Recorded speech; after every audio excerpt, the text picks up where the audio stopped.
আসসালামু আলাইকুম। সংবাদে আপনাদের সবাইকে স্বাগত। সংবাদ শিরোনাম।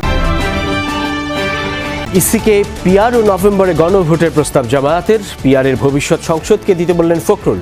উচ্চকক্ষে সব সম্প্রদায়ের প্রতিনিধি। আগামী নির্বাচনে জনগণ আরেকবার রায় দেবে যে বাংলাদেশের মানুষ সত্যিকার অর্থেই তারা অসাম্প্রদায়িক। আমাদের কতগুলো রিফর্মস আছে, এটা ইলেকশন যখন হোক, ইলেকশন যেভাবে হোক, তার বাইরে এটা জাতির জন্য একটা স্থায়ী একটা রিফর্মসের বিষয়।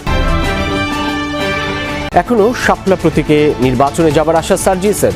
জোট কিংবা আসন সমঝোতায় যাবে না হেফাজত, জানালেন মামুনুল। সেনানিবাসের একটি ভবনকে সাব জেল ঘোষণা। হেফাজতে থাকাদের গ্রেফতার দেখালে নিতে হবে ট্রাইব্যুনালে, জানালেন চিফ প্রসিকিউটর। গ্রেপ্তার করা হলে তখন থেকে তার উপরে আইন প্রযোজ্য হবে যে 24 ঘন্টা তাকে কোর্টে আনতে হবে। কিন্তু আপনি যদি গ্রেপ্তার না দেখান তাহলে তার ক্ষেত্রে ওই 24 ঘন্টার আইন তো প্রযোজ্য নয়। বাংলাদেশের মানুষ সত্যিকার অর্থে অসাম্প্রদায়িক বাংলাদেশি।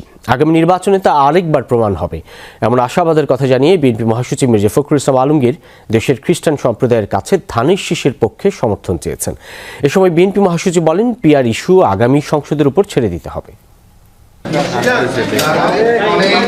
নির্বাচন সামনে রেখে ধারাবাহিকভাবে দেশের বিভিন্ন গোষ্ঠী, সম্প্রদায় ও নানা শ্রেণী পেশার মানুষের সাথে মতবিনিময় করছেন বিএনপি নেতারা। সোমবার সকালে গুলশানে বিএনপি চেয়ারপারসনের কার্যালয়ে খ্রিস্টান সম্প্রদায়ের মানুষের নানা সমস্যা আর সম্ভাবনার কথা শুনেন মহাসচিব মির্জা ফখরুল ইসলাম আলমগীর।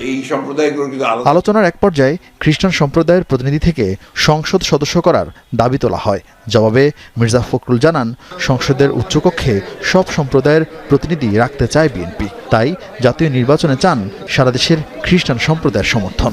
আজকে দুর্ভাগ্যজনকভাবে সেই বাংলাদেশে আমরা যে বাংলাদেশের অসাম্প্রদায়িক জাতি হিসেবে গড়ে তুলতে চেয়েছিলাম, সেখানে বিভিন্ন রকমের আপনার প্রচেষ্টা চালানো হচ্ছে এটাকে আপনার একটা ধর্মীয় দৃষ্টিকোণ থেকে দেখার জন্য।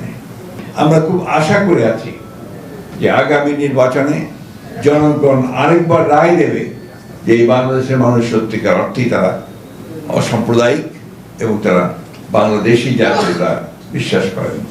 বিএনপি মহাসচিব কথা বলেন দেশের রাজনৈতিক পরিস্থিতি নিয়েও। বলেন, পিআর হলে মানুষের প্রতিনিধি নির্বাচনের ক্ষমতা খর্ব হবে। আগামী পার্লামেন্টের উপরে ছেড়ে দিতে হবে। আগামী পার্লামেন্টের প্রতিনিধিরা যদি মনে করে যে তারা তারপর থেকে পিআরে যাবেন, জনগণ যদি মনে করে যে পিআরে যাবে। আর তা নাহলে এখন পিআর দিলে তো জনগণ বুঝবেই না যে এটা আপনার কিভাবে তারা এই বিষয়টাতে আসবে। এবং একটা বড় যেটা প্রবলেম এখানে এই পিআর পদ্ধতিতে, ব্যক্তির যে স্বাধীনতা থাকে আপনার তার রিপ্রেজেন্টেটিভ চুজ করবার, সেই স্বাধীনতাটা এখানে কিন্তু খর্ব হয়। দেশের মুক্তিযুদ্ধকে ভুলিয়ে দেওয়ার হীন চেষ্টা চলছে বলেও অভিযোগ করেন মির্জা ফখরুল। জাতীয় নির্বাচনের আগে নভেম্বরে গণভোট নিতে মানসিকভাবে নির্বাচন কমিশনকে প্রস্তুতি নেওয়ার পরামর্শ দিয়েছে জামায়াত ইসলামী। এ কথা জানিয়েছেন দলটির নায়েবে আমির ডক্টর সৈয়দ আবদুল্লাহ মোহাম্মদ তাহের। দুপুরে নির্বাচন ভবনে পুরো কমিশনের সঙ্গে বৈঠক করে জামায়াতের 5 সদস্যের প্রতিনিধি দল ব্রিফিংয়ে এসব কথা জানান। মোহাম্মদ তাহের বলেন, গণভোটের বিষয়ে দলের জোরালো অবস্থান তুলে ধরা হয়েছে ইসির কাছে। নির্বাচনের আগে গণভোট কমিশনের জন্য পরীক্ষামূলক হবে বলেও মন্তব্য করেন তিনি। পিআর পদ্ধতিতে সুষ্ঠু নির্বাচন হবে এমন মতামত জানিয়েছেন জামায়াতের প্রতিনিধিরা। এ সময় প্রবাসীদের ভোটদান, ভোটার তালিকা জাল ভোট রোধ, নির্বাচনের নিরপেক্ষ কর্মকর্তা নিয়োগ সহ নির্বাচন সংশ্লিষ্ট বিষয় সম্পর্কে জানতে চায় কমিশন। কিছু ক্ষেত্রে পরামর্শও দিয়েছে জামায়াত ইসলামী। নির্বাচনের আগে গণভোট না দিলে দলের অবস্থান কি হবে সে প্রশ্নের স্পষ্ট জবাব দেন দলটির নায়েবে আমির। একসাথে হওয়ার ব্যাপারে কোনো দলের মত আছে, আমরা বলেছি না, এটা আলাদা হইতে হবে। কারণ দুইটা বিষয়, একটা হচ্ছে আমাদের কতগুলো রিফর্মস আছে, এটা ইলেকশন যখন হোক, ইলেকশন যেভাবে হোক, তার বাইরে এটা জাতির জন্য একটা স্থায়ী একটা রিফর্মসের বিষয়। এক্ষেত্রে যে প্রস্তুতি দরকার, আমরা রিকোয়েস্ট করেছি যদি ন্যাশনালি সিদ্ধান্তটি হয় যেটা আলাদাভাবে হবে, যেটা আমরা চাচ্ছি নভেম্বরে, বাংলাদেশ জামাত ইসলামী সহ আমরা অনেকগুলো দল চাচ্ছি। আগামী নির্বাচনে এনসিপি এককভাবে অথবা জোটগতভাবে অংশগ্রহণ করতে পারে বলে জানিয়েছেন জাতীয় নাগরিক পার্টির উত্তরাঞ্চলের মুখ্য সংগঠক সার্জিস আলম। দুপুরে জামালপুর জেলা পরিষদ মিলনায়তনে এনসিপির জেলা ও উপজেলা কমিটির সমন্বয় সভা শেষে এসব কথা বলেন তিনি। জোটগতভাবে নির্বাচনে গেলেও শাপলা প্রতীকে নির্বাচনে আশা ব্যক্ত করেন সার্জিস। শাপলা প্রতীক দিতে আইনগত বাধা নেই দাবি করে সার্জিস বলেন, নির্বাচন কমিশন চাইলে আইন মন্ত্রণালয়ের মাধ্যমে তালিকা সংশোধন করতে পারে। এছাড়াও জুলাই সনদ বাস্তবায়নে আইনি ভিত্তি, বাস্তবতা ও ডিসেম্বরের মধ্যে গণহত্যার বিচার হলে নির্বাচনে কোনো বাধা থাকবে না বলেও আশা প্রকাশ করেন তিনি। এনসিপি এককভাবে আগামী নির্বাচনে যেতে পারে, কোনো অ্যালায়েন্সের মধ্য দিয়ে নির্বাচনে যেতে পারে।